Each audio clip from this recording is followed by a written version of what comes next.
undiluted, unadulterated. It's probably replicated, but still not it.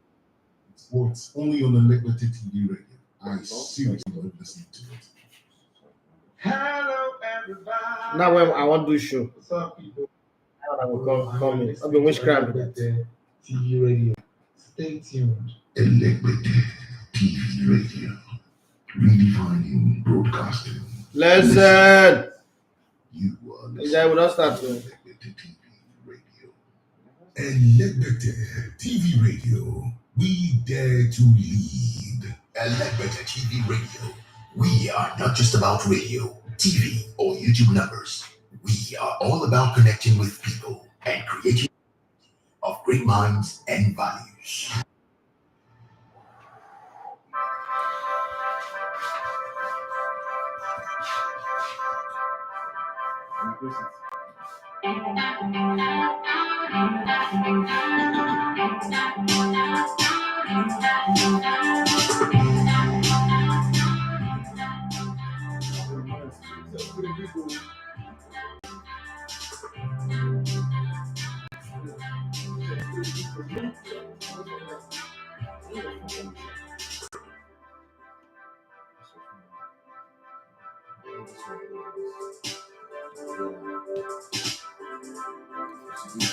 You block your home.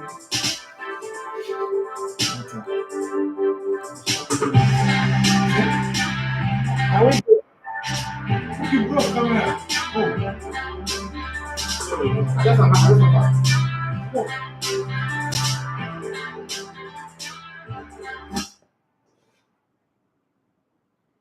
All right, good morning and welcome to the Tuesday edition of the Sports Buffet on the Liberty TV radio. My name is Daffy Matthias. So I'm going to get to call media Liberty on the sports. I've got Emmanuel Sebastian with me. The Champions League is back. Unfortunately, because of YouTube, we can't play the so-called almighty UEFA Champions League anthem. But then there's a few play it in your mind. Just imagine that we're playing it in your mind, and then let's go like that. Well, we're going to talk about a whole lot of a plethora of a lot of things. Emmanuel Sebastian is saying so you know how it is. But let me first off greet Emmanuel. Emmanuel, good morning and welcome to the show. All right, good morning to you. Good morning to Do people still use big computers? Do people still use this type of laptop that look like signboard? If you go, this is not big actually. Eh? If you can't see those, This your laptop is the dawn of laptop. Like I don't know. I can't remember the last time I used a laptop like that, so I'm struggling. No, I'm not yapping. I'm just saying. Okay, so it's match day one of the UEFA Champions League today, and you know how the Champions League is. It brings a part of you that you don't even thought you have. Can you sing the anthem, Champions League anthem? Why should I? This is my country's anthem. Did I ever play in the competition? What's that? Did I win it? There's some people who played in it and won it. Can they sing it? I think you know when you every time you come out for the match and that anthem is ringing, there is a bit of an interest. Like I can sing it, but because I'm terrible at singing, I might go and sing it now. Then the studio will have fault. I just the thought of wanting to sing it, never don't think like. So I don't want to show talent that look like problem. And then people on social media, especially online people, they quick the best. And in all this whole mobile issue and everything going on now, I don't want to provoke anybody. Before you know now, somebody feel to invent slapping from online. Somebody give me slap online, I don't know. And this one this, so I don't even well at all. So I don't want any slapping. But before we go, Liverpool, have you guys now gone from wanting to survive, wanting to stay on the mark, to title challenger? Somebody asked me that question yesterday, and I thought I should show it to you. Is Liverpool title challengers right now? I mean, from the first few games of the season, 4 wins on a draw, 13 points from 5 games. I mean, you could call them title challengers because what they've done so far. A lot of Liverpool fans, with the way the window went initially, the whole struggle, challenges, and all that, you wouldn't have expected this kind of start. From Liverpool winning 4, aside that Chelsea game where they draw the first game of the season. So right now, I would say Liverpool are title challengers amongst the team in the top 4. Can you say Liverpool would win the title at the end of the season? No, I won't. It's really hard to tell that. But how many teams are going to be above Liverpool at the end of the season? I think it's just going to be Man City and maybe Arsenal. I just want to see how they're going to play with their Champions League run, and and the league as well. So aside Man City, Arsenal, I can't see any other team. Arsenal is still an asterisk anymore. I wait to see how do you think that Mikel Arteta rotating his goalkeeper is a bad move? I was actually going to throw that to you as well. But okay, I think for goalkeepers is a position you want. I mean, David Raya coming in as number 2. I don't think he would want to sit on the bench. I think your goalkeeper is a position you want, stability going forward. You hardly rotate in the goalkeeper position. It will be interesting for Mikel Arteta. I don't know how he's going to do that. How he's going to handle both goalkeepers, but you could tell that those 2 goalkeepers are first choice goalkeepers. They can be first choice goalkeeper anyway. So but why was the English media overreacting? Could he? I mean, if Raya and if Ramsdale was, let's say, an African goalkeeper, the way you have Kepa Arrizabalaga and Edouard Mendy at the point, would they have reacted like this? Because don't forget that Ramsdale came from relegation, came from nowhere, and upstage a German national team goalkeeper, Bendel, and nobody reacted. And then all of a sudden, a goalkeeper, I mean, this guy's missed only 1 game since he signed for Arsenal. And then you change him, and then the way the English press are reacting because they feel an English player has been undone, or they are reacting because it's a normal thing to do with football? You could, I mean, David Ramsdale is English. Ramsdale is English, so you could tell where the whole drama and the noise is coming from. But you look at David Raya in that game. I mean, he didn't get much test, in terms of the shot stop, but you could see what he brings with his feet.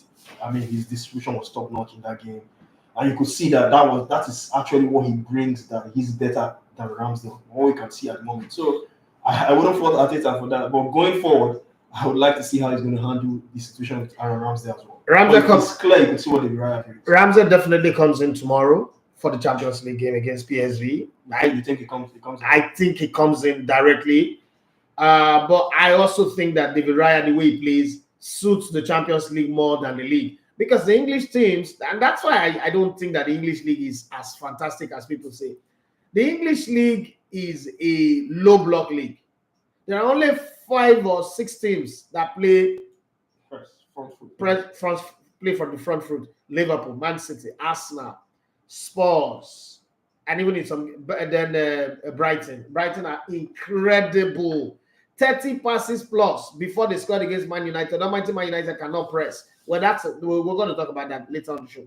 Now, the rest of the teams in the Premier League are low blockers. So sometimes it is more sit back, hit the opposition on the counter. Yeah. But European football, everybody's coming up out. It doesn't matter how small they are, whether you are Red Star Belgrade or you are Apollonia Warsaw or Pneumonia Nicosia, whatever they are. Everybody's going all out. Like, let's go Congo, let's go attack, let's go play. And a player like David Raya, I would have thought David Raya is good for the Champions League, because that means that if you have a man who stands on the shoulder of the last man, goalkeeper can play the long one forward, and then you can counter. Well, it is what it is. Let's see. But how do you think Arteta should handle that? I mean, Champions League doesn't come every weekend like the Premier League and all that. So if you're a goalkeeper, I mean, it's the biggest club competition. So do you want to play Champions League now, wait till 2-3 weeks to play the next game and all that? So how do you think he handles that? Again, I think that play the best person that fix the tactics for the opposition. That's the way I say football. All these set rules that, you don't rotate goalkeepers, you don't rotate centre back. Those rules are dead in football. Before, you must have 2 strikers. Today, you don't have 2 strikers in football. We've forgotten whether 2 strikers even play. Very rare do you see teams play 2 strikers. The world does not come to an end. It doesn't come to an end. People play football. Maybe Roy Hodgson, a few teams now play with 2 strikers. Before, it's a taboo not to have 2 strikers. Traditional number 10 has gone into extinction. Nobody's complaining about that. So if a coach believes that, look, this is what will win me matches, I don't think anybody have any right to complain. Because at the end of the day, you're not the one that will be fired. He's the one that will be fired. One guy is doing some madness in Manchester United. So if this guy is getting results, Arsenal have not won at Everton since 2016-2017. Even when Everton is losing to everybody, Arsenal goes there and they lose. Now, they went there and won. Instead of the focus to be on the fact that, Arsenal played and won this one, or they had their nerves, it was a nervy game, it was a difficult game for them. It's a place that plays in their head, like going to Anfield for Arsenal. Arsenal doesn't go well to Liverpool. God is saying whether it's the blue half or the red half to get results. And so to be able to win should be more of the focus. But guess what? People decided, the English press decided that it was the way some people say he embarrassed Aaron Ramsey. Who is Aaron Ramsey again? What is he on the map? Right? But that's a different kettle of fish. So for you, it's a bit rare for you. I mean, moving forward. I don't have a problem with Aaron Ramsey, but I think that I've always been an advocate of competition. Competition makes people better. If competition makes you weak, then you're not good enough. Competition makes people better. I've always said it. If you want to progress in anything you're doing, there should be some people that are chasing you, making you feel uncomfortable sitting. If you sit easy, then you're not in it. You've got to have competition. People have got to like put you on the toe. Like if now for Aaron Ramsey, he knows if I get the chance again, I'm not gonna. If you look at Aaron Ramsey, first season was better than his second season, and so you start questioning yourself. Like, is he getting relaxed? It's what happened with Mesut Ozil. Once Rosicky, Santi Cazorla goes, he knows, okay, there's nobody competing in my position. I'm the de facto owner of this position. He became relaxed. Same thing for Aubameyang. He became very relaxed. And that, it brings a whole lot of complacency. It is hard to motivate yourself to run when nobody's chasing you. When nobody's chasing you, when you feel like you are all glory. That's why kings, royalties misbehave, because they don't have time, they don't have tenure to their reign. They reign till they die. So if they like, make a shit about you, if they like, make they take person wife, if they like, make they do anything, they are still going to be king. It's not like, oh, he has done something, let's remove him. No. So those are some of the things you must look at in life and say competition is good for growth. And if you want growth, Arsenal cannot stay where they always used to be. Yes, they went from 8th to 5th to 2nd.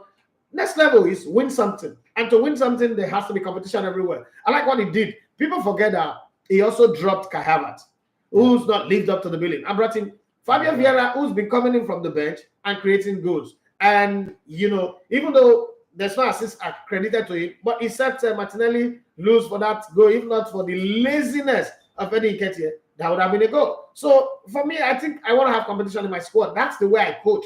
Anyway, that's the way I coach. I don't want anybody sitting so relaxed, feeling comfortable. I mean, like, I'm untouchable. Either for my team.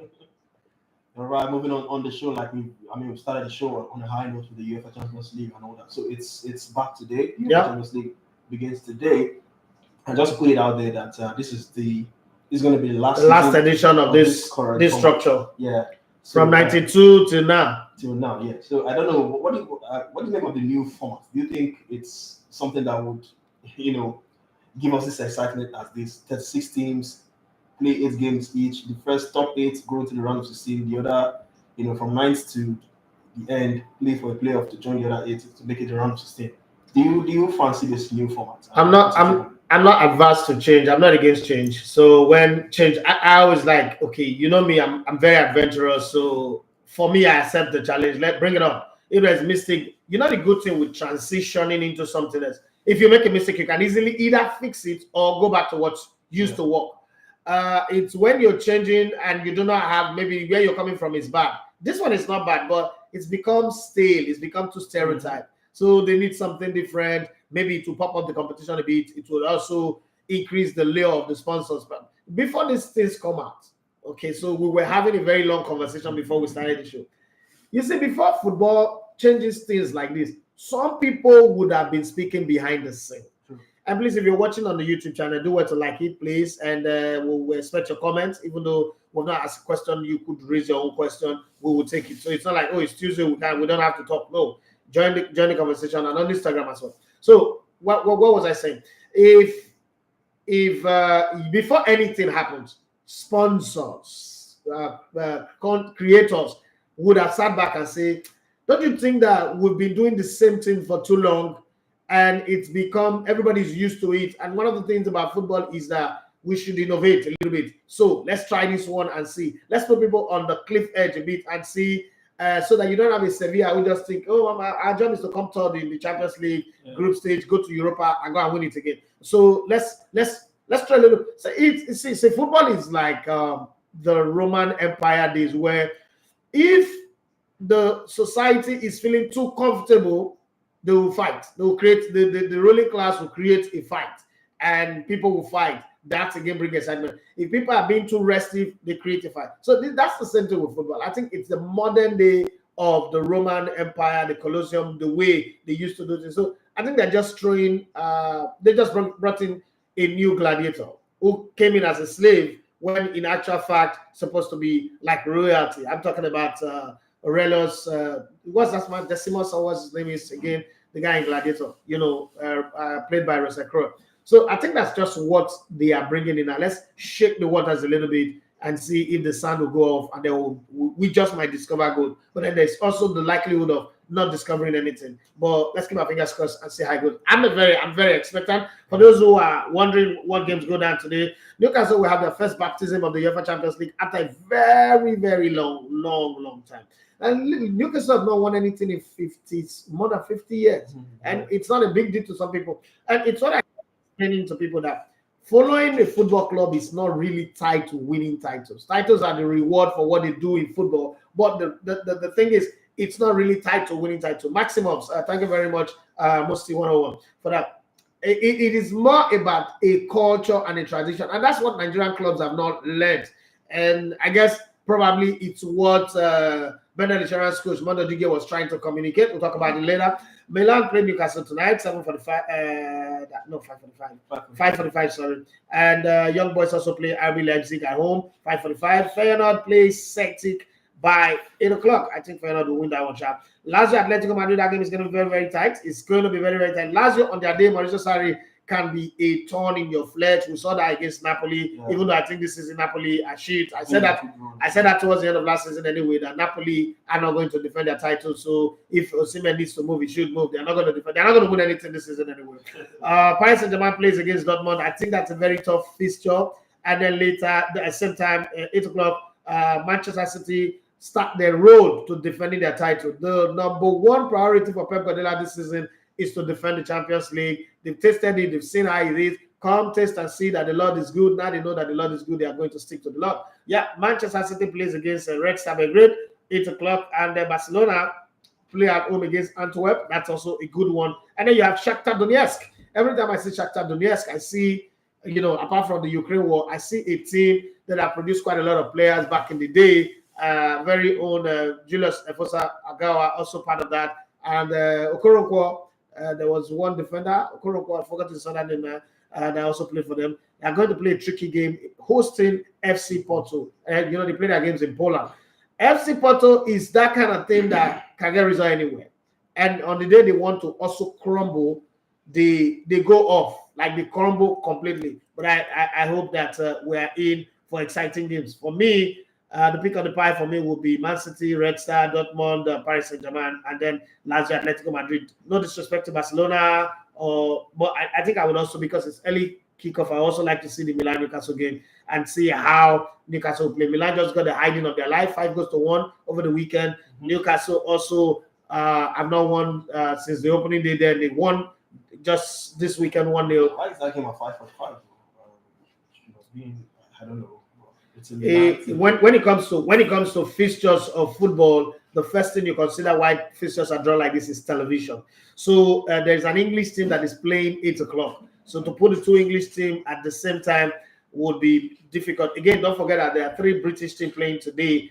Celtic, don't forget them, they're playing.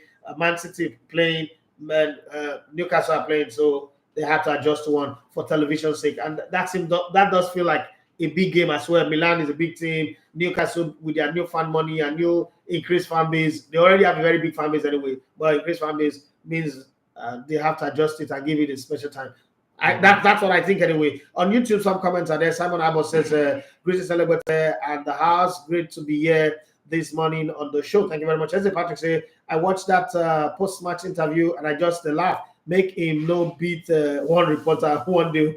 As Patrick say, the state of that pitch was not nice at all in the second half. What about back to you? All right, talking about the Champions League, a lot of fixtures. I'm also looking forward to the Man City game. Of course, Peter Laika. I need to watch Nigerian players in the Champions League as well. More that on that's your job now. On the Nigerian players again, but it's going to be an interesting campaign for Peter Laika because he's currently the 4th highest Nigerian, the most European club appearances. So he's currently on 65. So 6 games in the group stage. That's going to be 71. So he's going to move to third above Mikel Obi was on 70.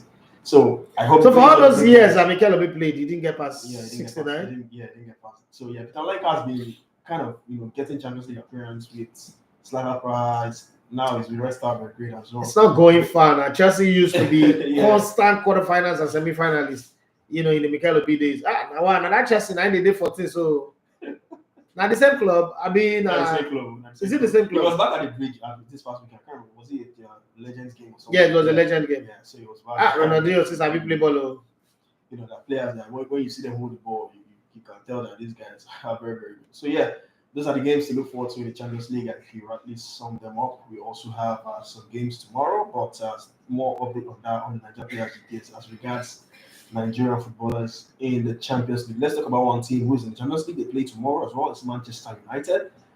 They lost this weekend. I mean, Brighton has been, should I say, Man United's boogie team in the last few seasons. They've been going to Old Trafford and getting results. Against Manchester United. And this past weekend wasn't any different. 3-1 defeat at Old Trafford. I mean, you talked about that first goal. That 30 passes we put together.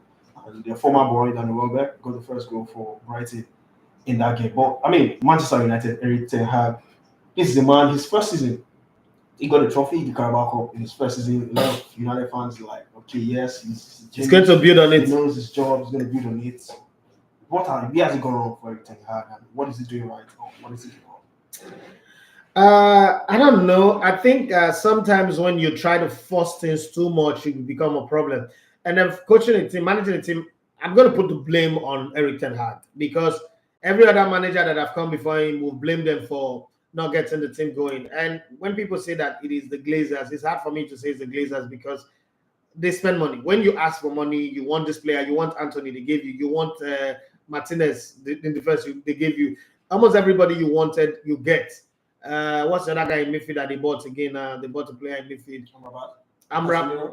Casemiro. You asked for, they gave you. You asked for addition, they gave you Amrabat. Hojlund, all those players you got. So I'm not going to sit here and feel like you didn't get what you want. You wanted David De Gea to go. You asked for Onana. One of the things that I think the modern day coach have done to football is they no longer coach. So back in the day where you have Fabio Capello, Marcello Lippi, Alberto Zaccaroni, Arrigo Sacchi, and the rest of them, you could have like 3 or 4 big name players, and then they'll pair them up with some young players. When Vominia Boban started, they were younger. You get this quality coaching. If you go back and read Andre Pello's book, you will notice that it was quality coaching that turned him into. Don't forget, I was rejected at one time. It wasn't good enough. The same thing for people like Zlatan Ibrahimovic and the rest of them. You need quality coaching to mold average players into top rank players. Today, coaches just want you to buy result for them. Most coaches, not all anyway, they just want you to buy result for them. And then there's a thin line between being disciplined and being foolish. And in the case of Erik Ten Hag, I think it is foolishness. Because let's face it. Okay, so on some front, the Manchester United fans don't know what they're doing. They are confused people, right? And we can argue all the arguments that he came out in public and talked about Jadon Sancho, and that Jadon Sancho replied. But let's be very, very honest here. Let's be honest here and see some of the things, some of the basic things that you need to know about the game of football. In football, the coach is law. The coach is law. The coach is the authority that runs it. Excuse me a minute.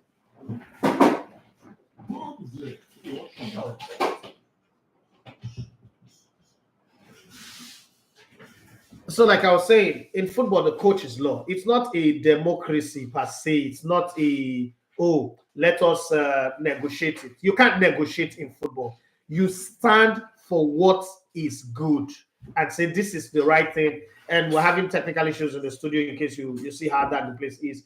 I don't know what happened, but this happens sometimes. You stand up and say this is what should be done. This is how it should be done. Not, I have a right.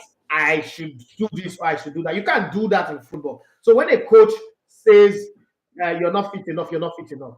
Remember, it was in this same football that a certain Pep Guardiola came to Man City and said Joe Hart, who had just won the league the previous season, it's not good enough for him. and nobody complained.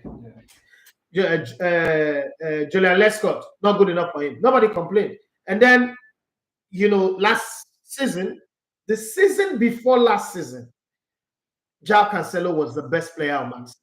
The best player at Man City. And then again, they had an argument in training, and then he came out to say, "You're not playing for me anymore." And guess who was replacing him? Some small boy from nowhere. The players still complained. When Walker wasn't happy that he didn't play in the finals of the Champions League, I mean, they told him, "We want to sign you, but if you want to go, go. No big deal." He didn't complain. Why is it that Manchester United players, can question the authority of the coach, players can say whatever they want to say, and nobody is asking questions? I think that there's a problem with that culture, that mindset, that mentality. And it is that thing that is destroying the club. A coach needs to come in and stamp his authority. We've had too many coaches come in, fight with players, and the fans or the old guy, take side of the players, and it destroys the whole dressing room. It's going to come a time where somebody's going to come and say, "You know what?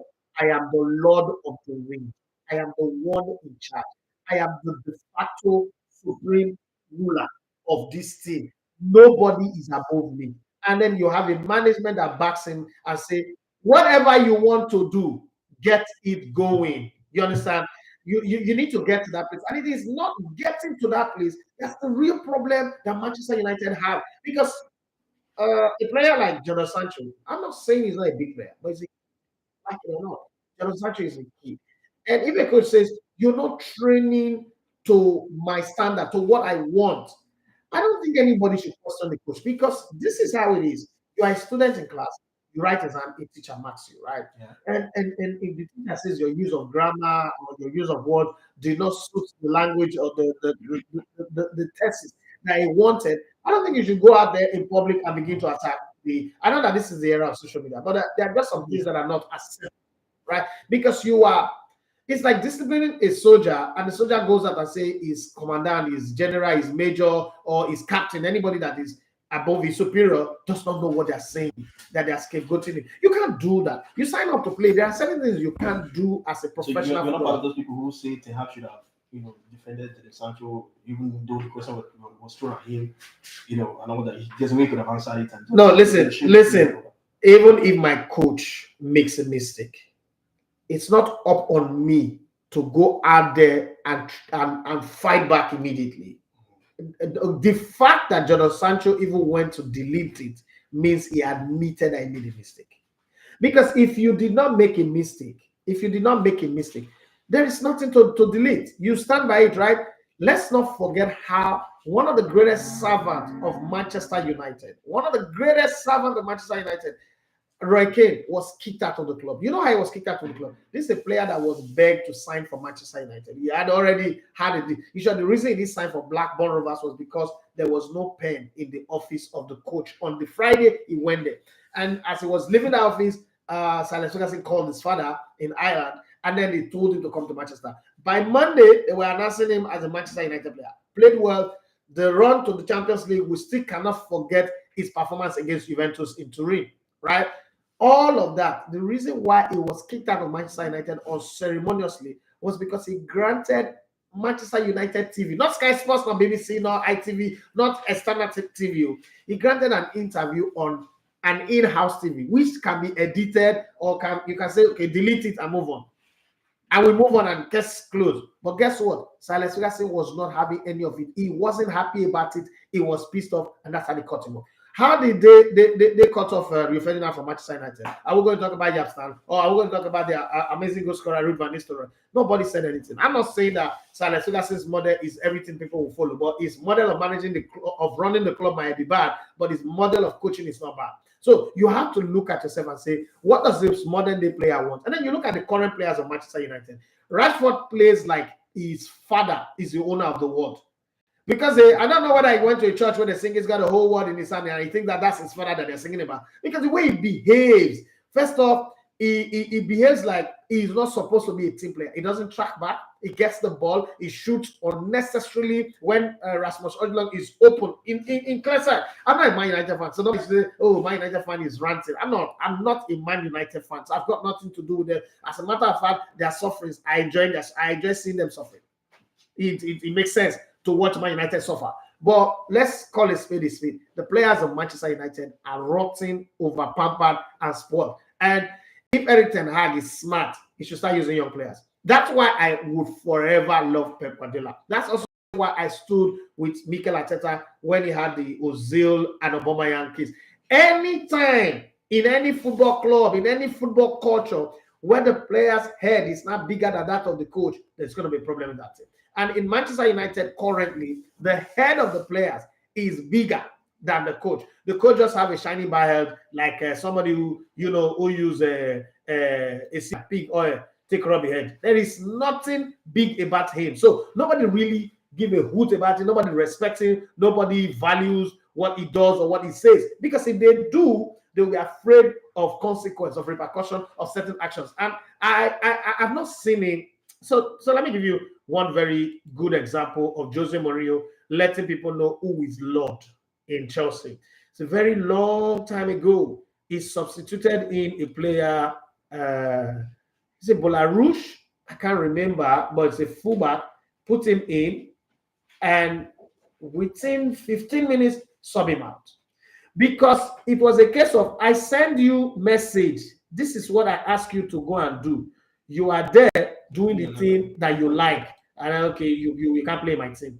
I don't know if you get my point. Yeah. I'm not saying Erik Ten Hag make those kind of statements. A coach needs to make some statement that will get everybody, wow. Like, is it possible for this to happen? Once you do that, it's a statement that gets everybody up into their seat, like, oh, we can't misbehave. If we misbehave, who do any years? They say, well, go see any years. And I don't think that Erik Ten Hag has been able to do that, or he's been able to achieve that as a manager with Manchester United. And that has become the real problem that he's dealing with. Unfortunately, there are too many players that are either too big. Look at Maguire. Because I was about to ask, how many players can he deal with? Can he do away with if he wants to? Okay, ditch this one, ditch this. What's the way forward for Erik Ten Hag? What does he need to do right now? Because you're not talking about his coaching abilities now. You're talking about how he handles. Man management is part of coaching ability. Exactly. So how he handles the squad, he handles the players. So what's the way forward for Erik Ten Hag? How does he salvage this situation that he's in now? I mean, how many players does he want to teach? Go back to the management and tell them that, look, if we're going to really run this team, let me decide what I will do. And there are going to be some big beating. There are going to be some hijinks. Like, some teams will beat us, but once we get it going, it's going to work for good. A good example is, if a player is not doing well, if I take him out, forget what the media is saying. Rally around me. You know how many things the media said about Arteta and Aubameyang? Has Arteta not been proven right since then? Aubameyang played 5, 6 or 7 seasons with Arsenal, didn't make any progress. He did not qualify Arsenal for the Champions League. They kicked him out of the club. Small boys, academy players. A team that have Eddie Nketiah leading the line over a long period of time made it to the Champions League. It's not as if the Premier League have changed. Arsenal didn't go and play in French League. Made it to the Champions League, stayed on top of the log for 243 days, if my memory serves me right. Yeah. But a team that have Lacazette, Aubameyang, and the rest of them could not even make the top 4. So you have to tell yourself that sometimes give the coach power. This team that made the Champions League, people are forgetting. So when they mock Arsenal, that they bottled it. This team have how many academy players? Martinelli, upcoming. This was a player that was rejected at Manchester United. Bukayo Saka, what's it called? Emilio Smith, who went out injured and came back. You also have Fabio Vieira, who's a small boy. Marquinhos played some part. Odegaard, who was bought for 30 million. Maybe we'll pretend it like that didn't happen. William Saliba, who came to the Premier League and was not good enough, was loaned out to the French League. And then Gabriel Magalhaes, where did he come from? From one team that is unknown in Brazil. When you look at all of that, something tells you that when the coach is 100% in control, result goes well. That's the reason why you love Liverpool, because it is Pep Guardiola who's in charge, backed by the management. But in the case of Man United, you almost sense that there are some people out there who think that the coach does not have the right to do what he wants to do. Some people should have a bigger say than the coach, and that's the problem with Manchester United. Manchester United need to sort that out. If not, Chelsea is a different conversation. I would have said they are going like Chelsea, but Chelsea is a completely different. Like, you need the rocket science to dissect, to understand what is happening with Chelsea, because everything that needs to be done for a club to be successful have been done for Chelsea, but it's having a reverse effect. All right, that really sums it up about Manchester United. But it's been a torrid run of form for Erik Ten Hag and his men. They take on Bayern Munich in the Champions League, and it doesn't get any easier. The fixtures keep on coming and coming for Manchester United, and hopefully, as a Liverpool fan, I want the sufferings to continue. But I hope Erik Ten Hag finds his feet maybe later. So you see the witch, Man United fan. I see the witch with the water now. I'm not saying anything. But just sad we're not in the Champions League. I've been looking out for a game, but we play Thursday night. I don't understand. We'll do that for this season, and we are back next. Looking out for which name? Liverpool for the Champions League. But we will be back next season. But let's enjoy the Europa League this season. Would Europa affect you guys? I think it depends on if club will take that competition seriously. I think we have the players, but I would love us to win the trophy this season. If it's the Europa League, let's get it. I feel we have the squad to do that. Carabao Cup is there now. No, we've won that before. I want the European. What about FA Cup? We won it recently, 2 seasons ago. So I just want an European trophy. Like you are rude. You are finals, Real Madrid. I know the better for that. You are rude. You are rude. You're showing yourself. All right, moving on the show. Once again, we apologize for the technical difficulties. Nepa decided to do what they know how to do best, and everything just decided to go wrong. This our new staff. They just come and everything is packing up. Hard drive, everything. Now it's strong. All right, some people were already asking you see that one. You see that one. See that person there. See that guy on Instagram. That guy. That's the one that brought all the evil. All right, moving on to the show, we have our first question. This person, I think, just wanted clarity if the rumors are true. So please elaborate.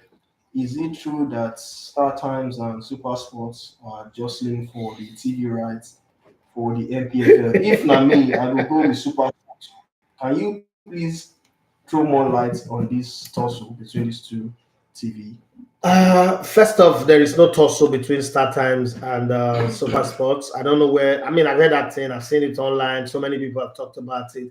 That's not the truth. This person wants the truth, so he wants you to clarify if you have. The thing is, last year, GTI went out shopping for broadcast partners because it was very expensive to broadcast the games, and they also have this idea that if they are able to get say a TV partner for the league, it will boost the marketability of the league. That was the idea behind it, that if they are able to get a TV partner, it will boost the marketability. Again, they also felt the idea of producing only one game every weekend. Nigerian football is bigger than that. Okay, which is also good, which I agree with 100%, that we need to get to the point where we're producing at least 5 or 6 games 5 to 8 games every weekend.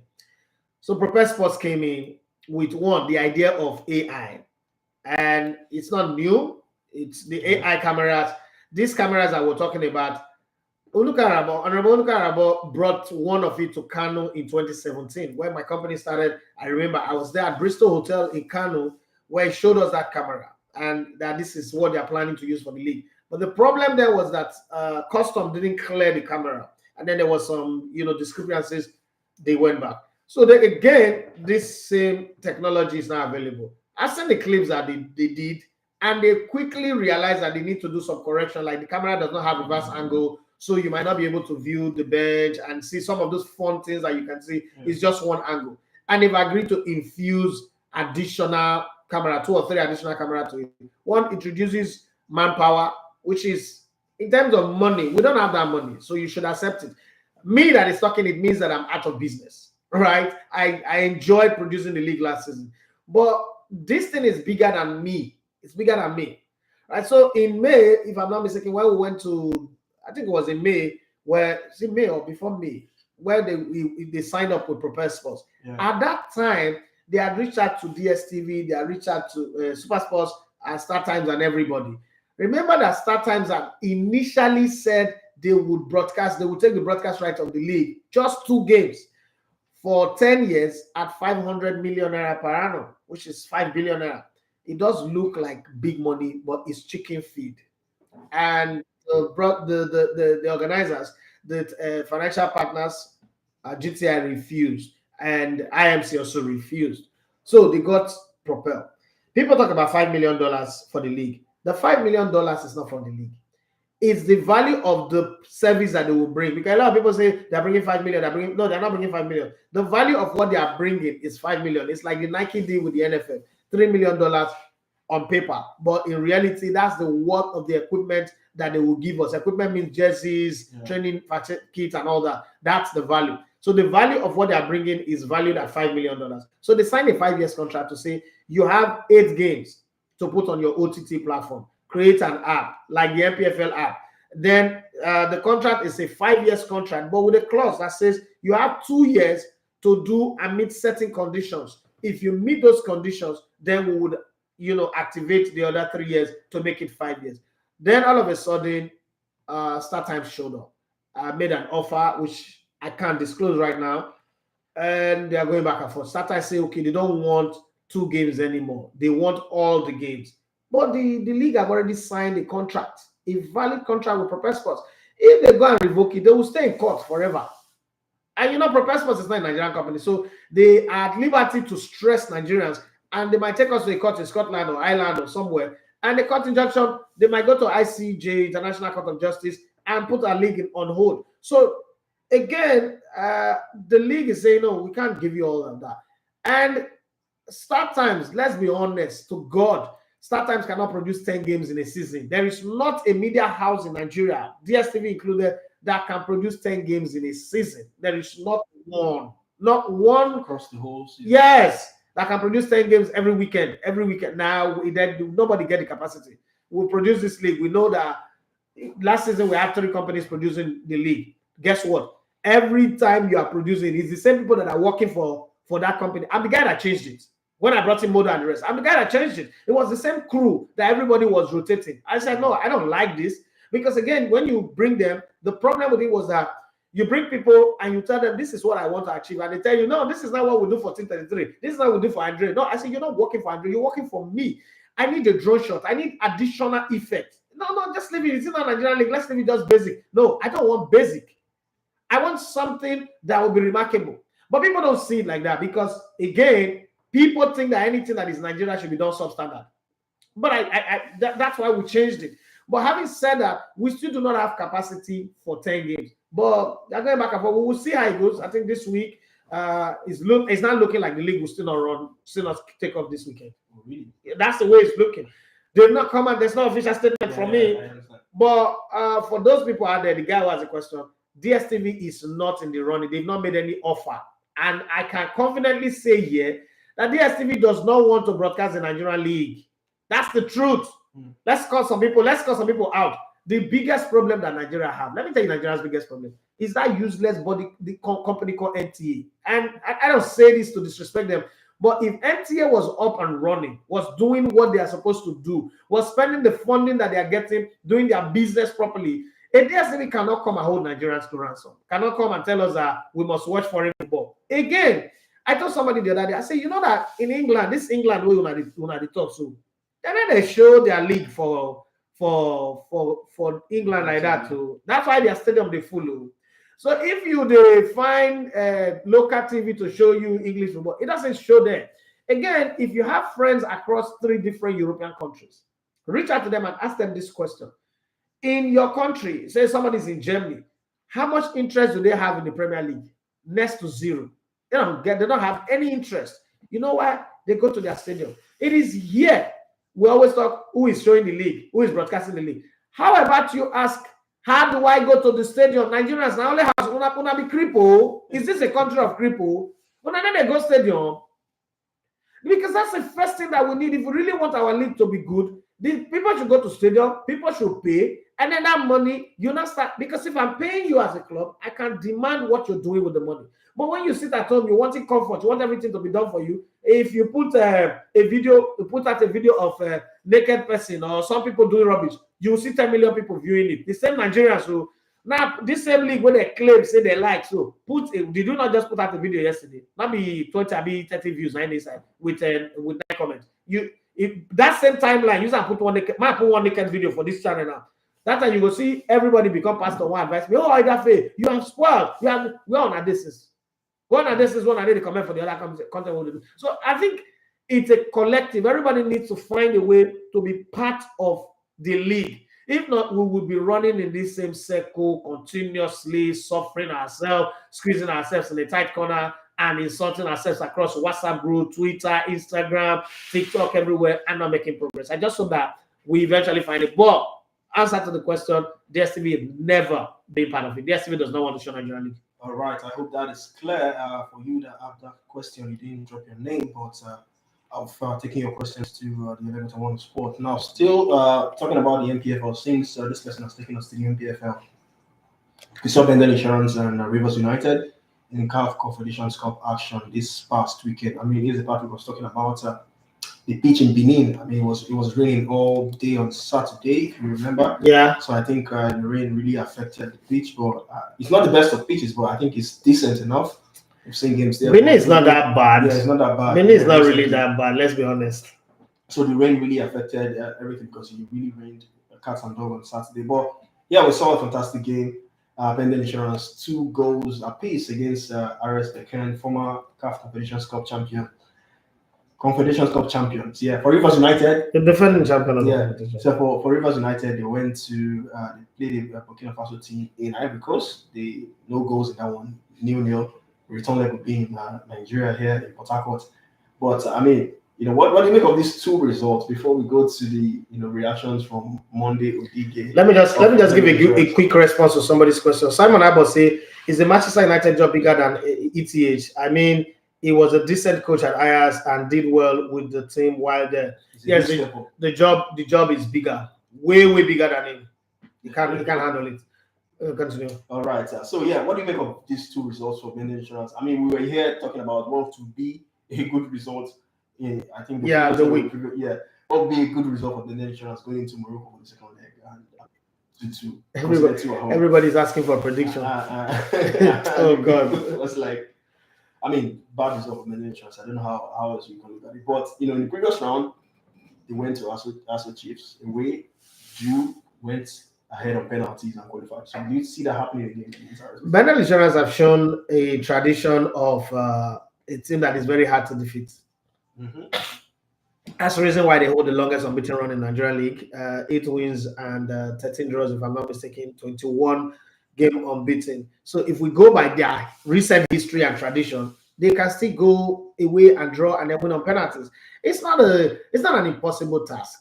We just like to. These days, we like to be dramatic, and the disadvantage of the same advantage that social media gives you is also the disadvantage, because what it means means that even the most ignorant people have expert opinion. Mm-hmm. Yes, I've seen a lot of people react to the Monday Odige's interview, his rant, his post-match rant, and this is what I am going to say. That's one of the best things that have happened to the Nigerian League, Nigerian club football, this past week or since the season ended. The reason is, on Mike the Pundit's Twitter page, that video got 297,000 engagement. Name one other post about Nigerian League that have gotten 100,000 engagement. I don't think anybody have it. And then on the original owner of the video, who posted it first, it's gotten almost 500,000 engagement.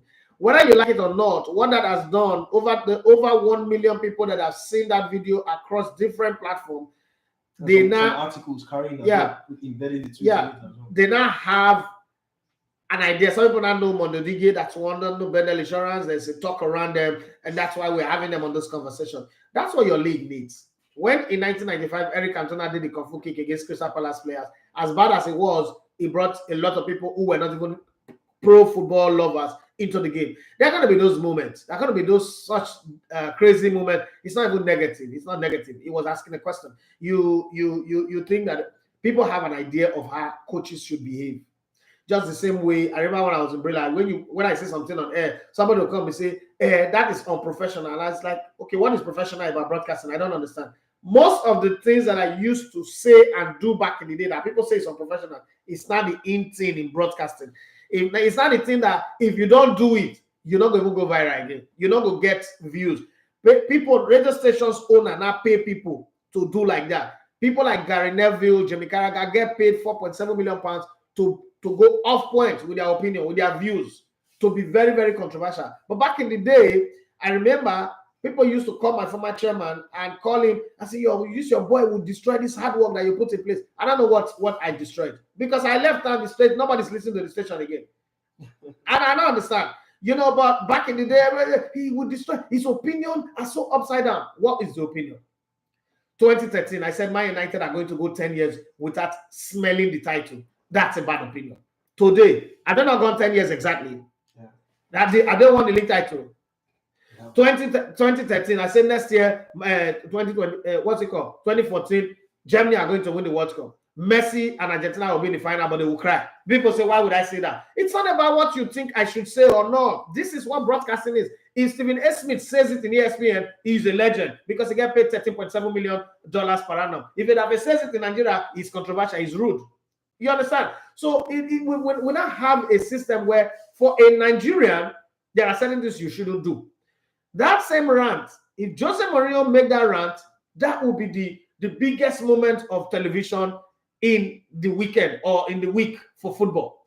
But because a small unknown Nigerian coach, Monday Odige, did it, now code of ethics people, moralists, satanists, Scientologists, Christians. Very happy with the way. Shut up! The same journalists could not do anything when Fanika they rant against their own type. When Fanika they wash up. I am the only person who did video. Journalists were reaching out, senior editors were reaching out to me to take down the video. It was 3 years ago. I remember that video. That you should take it down. Oh, hey, this man is a former minister of aviation. Oh, this man is a party shifting. Senior journalists, editors. No, you shouldn't. Oh, you don't know who he is. Those people now say they're angry. They're a coach. What did he insult any of the journalists? Did he tell them, do you know who I am? They say, talk down on them. Like, are you a tactically sound? But you're not a tactically sound. Are you a tactically sound person? No, you are a journalist. If you're a tactically sound person, keep your microphone on the side. Go and apply for a coaching job. You're not a tactically sound person. Did we not sit down and Mourinho tell a full horde of English journalists, what do you know? Ask them, what do you know? I have won 3. The other 19 coaches put together have won only 1 or 2. Respect. And he walked out on them. Did anybody get angry? You're not a coach. You're not a coach.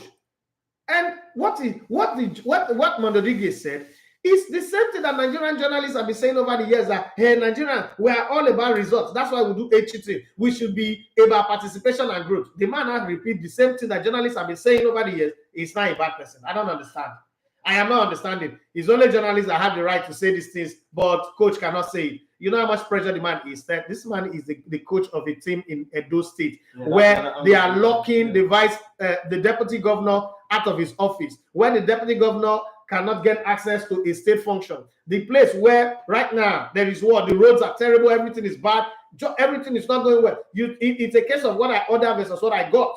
The pressure the man is going through, and in God knows how long, one rant, and he's not a bad man. This team just gained promotion. So we're not going to judge Bendel Insurance by the old name. It's like looking at Nottingham Forest and saying they won 2 Champions League before, so they just gained promotion back. They should go and play in the Champions League. Bendel Insurance just gained promotion, and first season they're on the continent. There's going to be inexperience. There's going to be mistakes, and that's what we saw. They went up and they lost. The coach is angry coming off that moment. Like, this is my moment. This is it. Beat this Bakane team. But it's not the people he was angry with was his players, because he said when you make mistake you concede goals. Yes, the way you make mistake you concede goals. But again, he also said that we can also go out there and go and do the same result. But don't forget, this team is the champion of the Confederations Cup. They are the defending champions of this competition that we're playing in. So don't take them for granted. Don't ask me questions like we played against a team that is not good. After all, they also went away before and got a result. Can they not get it again? Who said they cannot get it? They can. The Enyimba that we always use as a standard by. Enyimba was beaten 6-1 by Ismail some time ago. Did that stop them from winning the competition? They played that same Ismail in the finals again. If I'm not mistaken, I won. So we sit here and it is easy to analyze other people's job from a place of comfort. Truth is, Monday Odige's rant put Nigerian league on the map more than any other thing that any other person have done. And I'm tired of everything turning into blame. I'm tired of people also playing the moral card. This is football. There's no moral here. Nobody should come and discuss moral. Because if if I was telling one of my former colleagues, Chidozo Koroji, I said, listen, the way Nigerian journalists judge other people's job, Somebody just said it's better saying that he sees nothing wrong with. There's absolutely nothing wrong. There's absolutely nothing wrong. What is what is professionalism? What is the definition of that person that is asking that question? What did they should type? Please tell me what Odige did wrong. You know, people come, the moralists, you know the problem with the moralists, they tell you what they think is right or wrong, but they cannot even define right or wrong. What did Odige do that is wrong? Would you rather he just walk away and not answer anybody? When you lose or drop points at home, you are pissed off. It is okay to be angry. This is the world we are creating where we say people should not express their emotion, and then tomorrow you say somebody have mental health issue. You people express their anger, their moments of. So a coach that have gone through the second division, gone through the whole first division, the top flight league, not have an issue. I should kill him for one day, so he's no longer professional because of one press conference that the court of public opinion think is wrong. But meanwhile, all of you are sharing it, all of you are excited. My question is, go solve the net. How many of Odige's previous interview have you guys shared? Since you're looking for professionalism, who interviewed him in Benin? It wasn't you. No, it wasn't me. This is correct, right? No, when we were producing the league, we interviewed him in Benin. We shared the video. How many of them share them? How many of them view them? You're looking for professionalism. When they give you professionalism, do you share it? So if not be witchcraft, the worry now. Now the one where they give an orgasm with that. Now I don't naked and I don't swash review. I want to party. What makes it wrong? Nobody has come out to say, okay, this is what is said that is wrong. Did he insult anybody? You've listened. Have you seen the video? Yeah, I have. Did Odige insult anybody? I did he call anybody name? No, so what is he was pissed at the one. I think one journalist said that. I mean, our team here has just conceded twice after taking the lead. You don't expect us to be quiet about it. Then he followed up with what is his business? So, the same journalist will tell you that what I don't like about Nigerian football is that we only win at home. When they now draw at home, drop point at home, that same journalist is not saying our team. Now you get the team. How much be your investment, your stake on the team? My friend, shut up and get out of my front. The girl looks already coach for this league. So a journalist will hear him. I don't know if he wants to go on it. I think the person just said, I've seen on several top MPFL people's tweets that he has a history of bad approaches to. How many histories Jose Mourinho get for Sir Alex Ferguson ban a horde of journalists from Manchester United press conference, BBC, and a few others. Jurgen Klopp have banned people. You are their fans. So, John Cross was the famous writer of the Arsene Wenger book. Arsene Wenger and the man made the talk because Arsene Wenger said he not give him permission, he not take permission before he write a book about that. That the journalist needs to take a permission to write a book about how he see a coach. No, Wenger refused to write the forward to that book. Till today, they are still enemies. But now those coaches they've been a role model.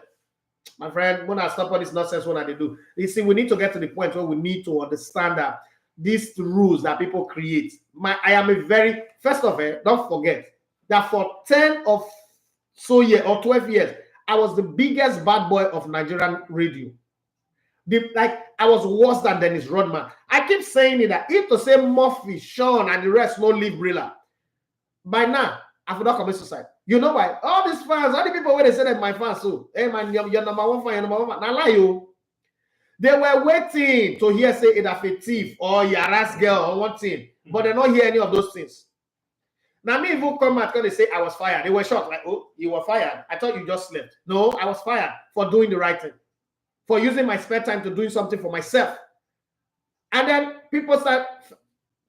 Don't forget, it took 16 days between my sacking for Murphy and Sean to leave.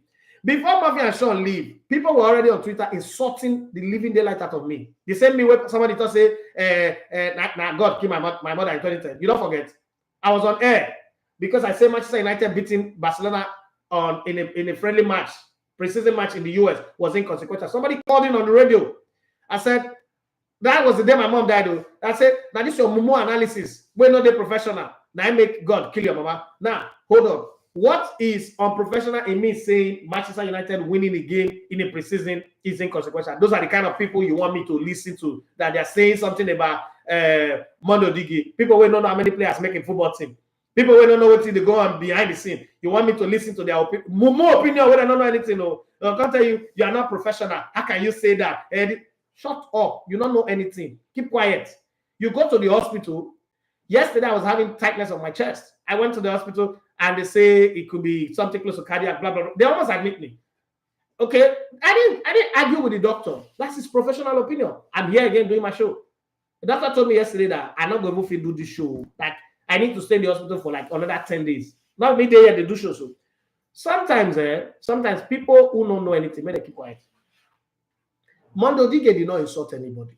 Now you say you're seeing tweets from journalists who don't like it. What if those tweets are people who are history of history? The guy went an entire season, 21 games. How many people did he insult? How many people did he rant at? Let them bring the videos now. Be they know they cover those matches. Now let the calf match he cover. And then again, what is wrong with the coach ranting, by the way? What is wrong? What is wrong? Is it not characters that football need? Between Kaka and Zlatan Ibrahimovic, who are going to remember us for football? Why Zlatan? Kaka won the Champions League, won the World Cup, won everything. Why Zlatan? But Kaka, the point to God. So I don't like good things, I don't like nice people.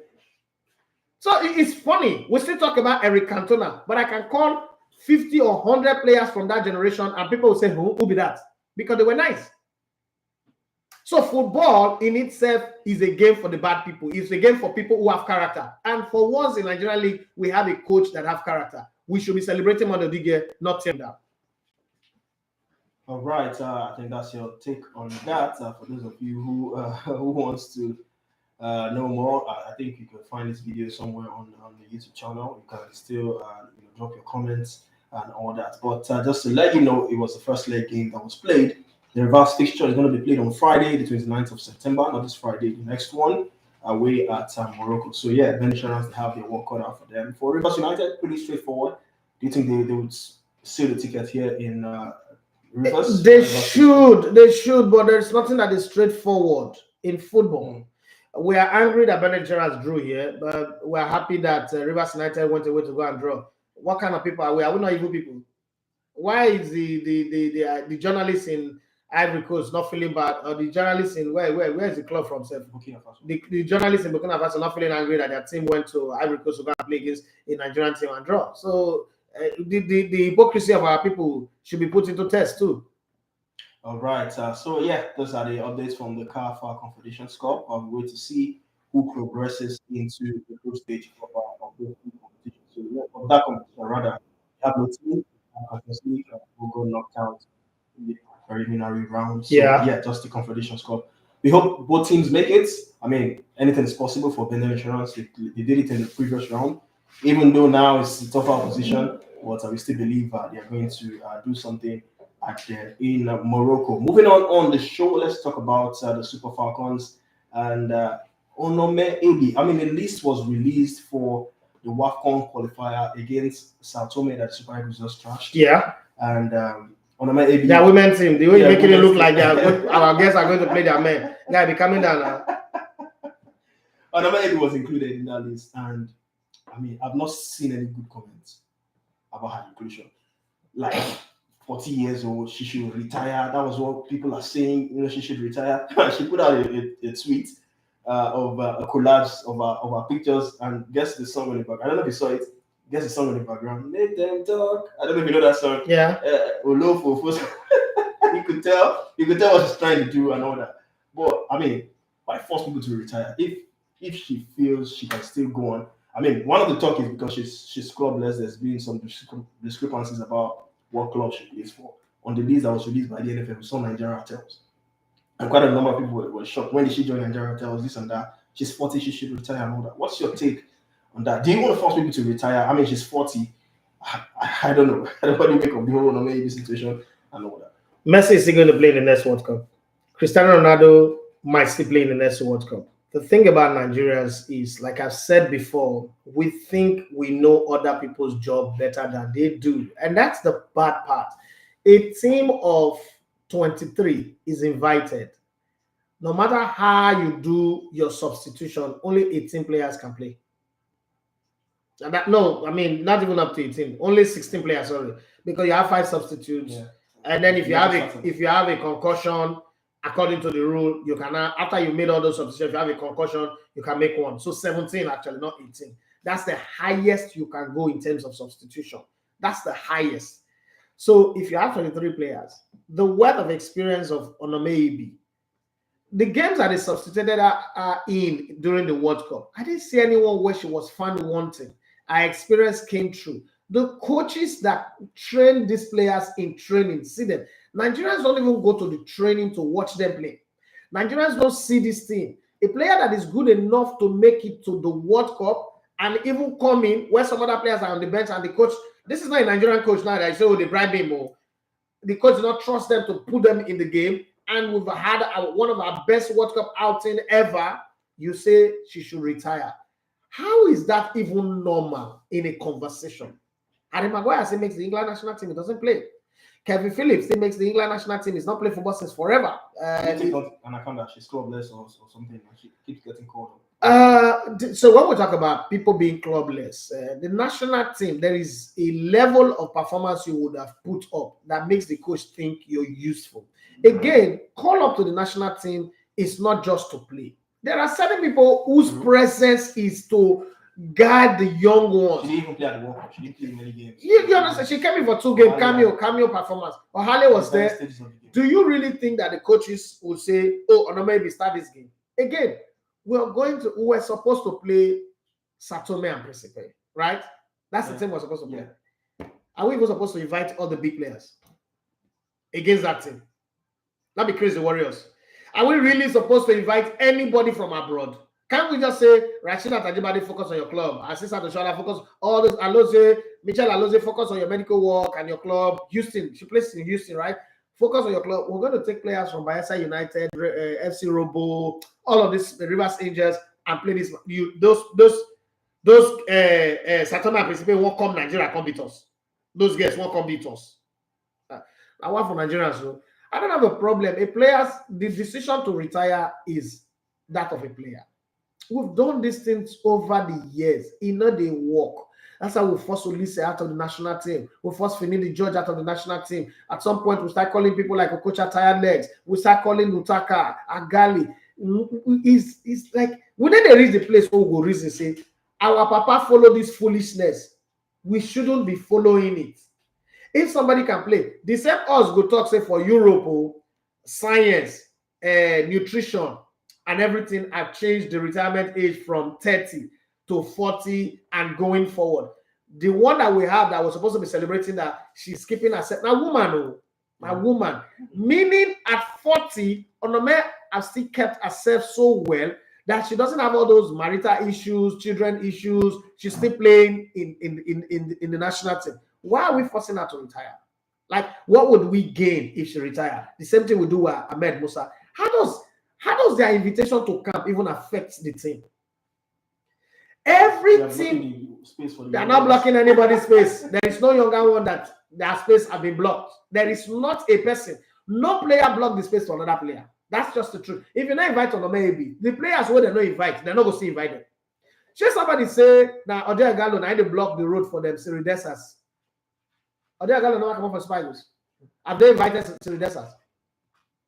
Did they not outscore everybody in one competition, conference league, I mean which competition? Did they invite him to the national team? Is Ode Gallo still blocking him? You know, I met most of the block Anaba. Sometimes we just say these things because, again, I know they to blame the Nigerian fans because there are some half-baked journalists out there who just go on that bandwagon. Like those people will tell you it's a fraud, it's a fraud. That's the only thing they will say. They just go out there, say things without even thinking like, okay, if somebody call me now say, make I can't talk, is this what I will be saying? Like without any like real fact, evidence, science to show, say, at the age of 40, you are not supposed to be able to play football. Is there a science to it? Is there a factual analytics to it that says at the age of 40, what is the requirement of football? Football requirement is 3: receive, retain, and return. That's the first requirement. And then be fit. Is Onome be fit? Yes. She's fit. You agree that she's fit? Yeah. Does she know how to receive the ball? She does. Does she know how to retain the ball? No, I only worry we have. No, you're a football person. I'm just asking you. Help me. She does, yeah. Does she also know how to give out passes? Yes. Does she know how to play from the back forward? She does. So why should she retire? If she meets all the requirement. In the country where you vote 100 and something year old person as your president, you don't have age requirement there. The two presidents we've had back to back now, how old were they? We don't have retirement age there. People who are older than the retirement age of civil service, we put them in power, we don't get problem. We stole ballot for them. We go to court and go and sleep for them. And you want to tell a 40-year-old footballer to stop. Nigerians will really get problem. All right, just to add to that, the game has been, it's a walkover for the Super Falcons. It's a walkover. Because we hear Sao Tome and Principe pulled out, they've withdrawn due to logistic reasons. It was a rumor was making the round yesterday, but I think it's been confirmed now by the NFF that Sao Tome and Principe they've pulled out. Sad one for me because I was looking forward to being in that game at the MJA. Even me. That was where I was going to be. Let me shock you one thing. The other day, I saw some, sometimes I read all this entertainment story. Somebody said that Two-Face Idibia should stop doing music. He's old. He should leave it for small boys. Then it takes me back to one time when Peter Doshi talked about man not leaning down for woman to propose. Yeah, and I saw people writing, the man is so old, he's still acting movie. He want to come and advise people. He should not, he should stop acting. He's old, but Morgan Freeman is still acting. Anthony Hopkins still they act. But the one way your country is supposed to be legend, he don't too old to act. What's wrong with us? What's the problem? What's the virus that cannot be cured in us? You get age when they tell you retire. Is there a retirement age in football? They show us one Japanese guy that still plays football at 51. And I saw Nigerian people commenting that 55, right? Thank you, producer. At the age of 55, I saw Nigerians commenting that Shukuzoki, that if he's a Nigerian now, he could not retire. Nigerian footballers are very lazy. Now you see the one that is playing at 40, you say make them retire. We get the thunder go strike them. Maybe they stay one place, but we know where we'll send the thunder. Because Ogun, Benin people now, they don't use Ogun. Ogun don't lazy. Not to run around, they're not lazy. Most send thunder. Thunder is strong. All right, just before we wrap up the show, I don't know if you have comments to take. Comment plenty, and I cannot leave them. Yeah, just quickly take so I can take this final. It don't even hang. This still don't hang. The whole system don't hang now. Oh boy, see comment now. Comment plenty. Joy comments in the morning. I know this one. This comment plenty. I don't even tell you like. Okay. I can't take all of them, but I'll take some of them. The Olarawaji said the team needs to sit up. I thought ETH can be ruthless going by the way he dealt with Ronaldo issue. I also thought so too. Temita said, I think the 18 players is still possible.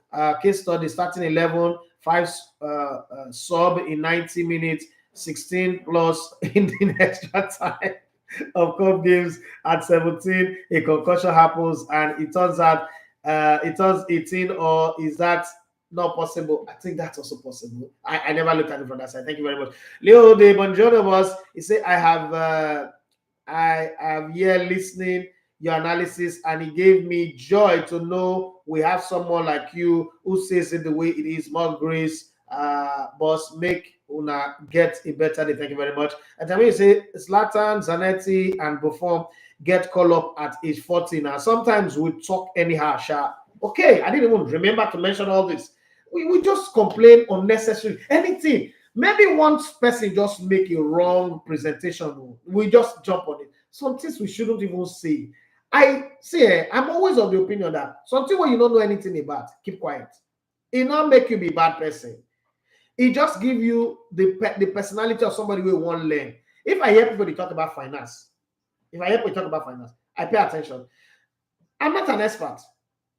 Even in business, I'm not an expert. I'll just be listening. Because in this case, in this class, I won't learn.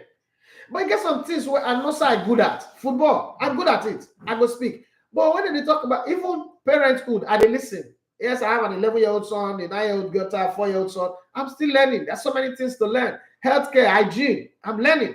On those cases, you keep quiet. You would observe. Not be everything person they get opinion for. So for Nigeria, everybody won't go. So somebody write me yesterday say, I'm not tough for the mobile issue. I'm a bad public figure. Blah, blah, blah, blah, blah. Wait till I know what I want to talk. Wait till I know. The one encounter I get with the mobile wasn't a pleasant experience. You were there now. Were you not there? Was that a pleasant experience? And then when person died, is that what I should come and talk about him? If you not got anything good to say about person, what's the advice? Keep quiet. I keep quiet now and don't become a bad public. I don't even know how a public figure in the first place. Hey, Jesus Christ. Man, I want to go. No, I be smart, but I be upcoming hustler. I hustle. I on the street. I hustle. I don't be public figure. All right. Public figures, they get money. They drive big cars. I don't get money. Let me just take this final question before we wrap up the show. It's regarding Paul Onuachu. He said, he scored though. Yeah, I remember Elibete saying this move to Southampton was the wrong move. Now he's back scoring at Turkey. Will you say it is as a result of the league being tough for him or the team he went to join in England? So yeah, what would you say the Premier League? I think I've tough or not. Southampton was analyzed this thing before. Yes, so Paul Onuachu is a wait and get the goal kind of striker. It's not an Onome who goes back and drag the ball in. It's not a Gabriel Jesus that can do wonders with the ball. He's not that kind of guy. He's give me the ball, let me be the final touch. He's a Ruud van Nistelrooy, he's a box guy, he's a Filippo Inzaghi. Those kind of footballers, and I think you have a very bad agent. Those kind of footballers primarily should play only for clubs that dominate the possession. At the time he went to Southampton in January, Southampton was a back foot club. 90 minutes of the game, they are defending. When they get the ball, they just boot it out. If they're lucky, they score from dead balls, from corner kick, and all that. But the real thing is, he was playing in a team that didn't control the possession. If Paul Onuachu signed for Man City, he would score just about the same number of goals as Erling Haaland. I would bet my life on that. Is Paul Onuachu a good goal scorer? Is he a good goal scorer? Yes, he is. But look at Erling Haaland's number of goals. RB Leipzig. No, Strasbourg. He played for Strasbourg in Scotland. Strasbourg. No, let's even go back to Norway. In Norway, he didn't score 50 goals in a season. Because as dominant as the team he was playing for is, they don't dominate possession, create chances like Man City. He went to Strasbourg, the same thing. He went to Dortmund. Even though Dortmund play on the front foot, Dortmund also do not create the kind of chances that Man City created. And if you study him very well, at Man City, he touched the ball the least number of times. He ran the least, distance, but then he scored more goals because goals, chances created by City is a dozen a minute. Like, this is exaggeration. That's how much. So he can afford to miss. We've seen him play in games where they say he touched the ball 7 times and he scored a hat-trick. How do you touch the ball 7 times in a match? In probably the changing in the 80. How do you touch the ball in 80 minutes 7 times and you score a hat-trick? Because in that club, the kind of chances they create, sometimes your body just touch the ball inside net because of how you play. So that's the kind of Paul Onuachu plays as well. How many times have you seen Erling Haaland do leg over like a Gabriel Jesus? How many times have you seen him walk the defenders like Mo Salah? How many times have you seen him do what Harry Kane does when he was playing at Spurs? Go to the middle, take the ball, face like 4 or 5 players, and then pass the ball to Son Heung-min. How many times have you seen that? How many times have you seen him do give and go, give and take, 1-2 passes in 4 occasions? Apart from maybe the occasional one he does with Phil Foden and now Julian Alvarez. He doesn't do that one. He just knows where the ball is going to be. He stands there. How many times have you seen him do the Thierry Henry, take the ball from the middle, run past 5 players and score? No. They say he has burst of pace, but have you seen him do that in the Premier League? Because he's playing in a team that for 90 minutes, they will possess the ball for 80 minutes. As in, when they say possess the ball very well. They can deprive the position of touching the ball for 5 minutes in a game. So that's the kind of club that Paul Onuachu is supposed to be looking at going to. Ajax, Benfica, Porto, Sevilla. Clubs that would always be on the front foot. Not clubs that would defend for 90 minutes and wait for one lucky chance and get one in favor of them. No, that's not the kind of club he's supposed to go. So that's where he went to in Southampton. That was why I said what I said in January, even though some people said I was hating on the boy. I don't know why I go hate the boy. But then when they get relegated, I tell you generally that they go relegate because you not go score, and then the coach go contact you not on the plan. But forgetting that this guy that you signed is a player that needs service. It's not a guy who creates the goal out of nothing. It's not a miracle worker. It's just a delivery man. Unfortunately, nobody listens. Now he's got to a place where they create the ball for him. He's flourishing again. He might go and score 20 goals. I'll be like, oh, why did he score? Premier League was not good. No, they go for now. They score at Manchester United. But he went to Villarreal, not the top club in Spain, and became European Golden Boot winner. It depends. If the game is played for you. At Manchester United, nobody want make him the number one guy. You are a French player, come and hustle like Javier Hernandez, like Ole Gunnar Solskjaer. Don't come here and say you want to be de facto number one, make all the ball come to you. Are you Andy Cole or you're like or you're Ted Sheringham or you're Cristiano Ronaldo with Ronnie or Tevez? No, you are an upcoming. That's the way they saw him. But then he went somewhere where God, we're building this team around you. You are our Falcao, you are our Romario. Everything but comes to you. We saw the number of goals that he scored. So that's the thing with Onome. I've never said he's a bad player, but the kind of player that is. You think that Filippo Inzaghi would have flourished at West Ham? He wouldn't. And then if he comes to West Ham, you say he's a bad player.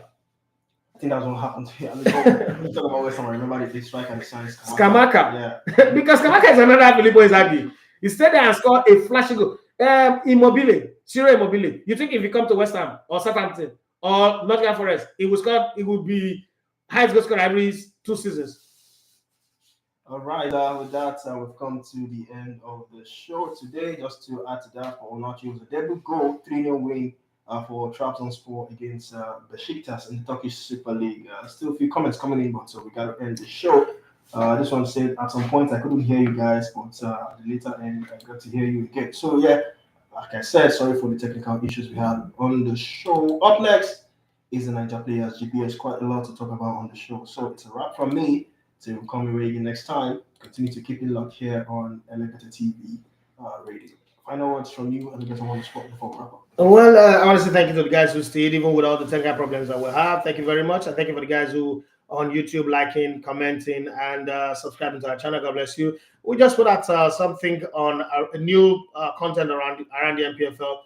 It's a sample. That's a demo. So we really need you guys to view it and drop your comment. Tell us if you want us to continue in that light or just stick with the interviews that we used to do. It takes a whole lot to put that together, but then it is down to the numbers of views and comment that we get that will say whether we'll continue to produce it or not. But thank you very much for the love, the support, and the push. God bless you. Have a wonderful day.